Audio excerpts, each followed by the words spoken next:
is bad business ethics if we all made this deal for me to double back and say, hey, what y'all are paying for all three of us, I'll do it for X amount of dollars. And now I'm cutting my two partners out.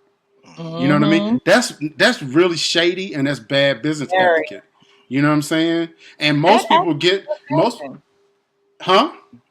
That just happened with what's his name? Wilding Out. Oh, right. Nick Nick Cannon, Nick Cannon. Cannon, right. And what's his name? They offered DC, the guy, they DC offered, DC. on fire. Yeah, yeah, Mm-hmm. they offered him money just to take it over. He was like, no. Right. Right. And so there's so many ways that it's a good look because at the end of the day, you got to live with yourself. You know, and as Right. far as that. and I want to also add a whole nother caveat to it: having good business etiquette. Now, you went to that record, you went to that table to sign that contract. Now, you signed that contract, right? Now, whether or not you understood that contract, right? You signed that contract. It's a legal and binding document that you signed. You said you understood, right? So what happens is now you done made all this money and you come back and you're mad after making all this money, and Mm-hmm. now you want the initial terms of the contract to be changed. That's not how it works, Nope. right? You sign that contract, right? Yeah.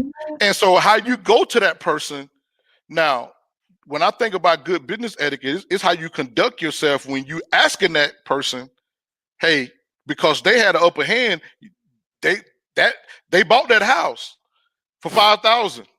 The house is worth 10 million. They don't have to sell it back to you, right? Now, there's a That's chance that you may not be able to buy that house back at 5,000.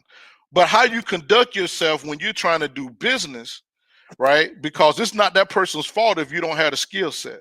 It's not that person's fault if you're not really that smart to navigate, right? And mm-hmm. I see this happen a lot because you have a set of people and somebody has more talent than other person. You know, even with the guy from Dallas, they got killed, Mo 3. All three of those guys were in the group, but he was the most talented one in the group. Yes, And he hate was. and hate came as a result of because he had more opportunity, he had more drive. Man, that cat got way more money than both other two cats combined, right? Right. And so the thing is, when you're having good business etiquette, you can't get mad if things don't go in your favor because you're not smart enough to put things in your favor or to create your own lot to eat Or it from. might not necessarily be their time. Sometimes it's your time to learn. Right. And just you being around the situation may help you learn for when your time comes. It may not have been your time, but if you wait a little bit longer, your time may come. Number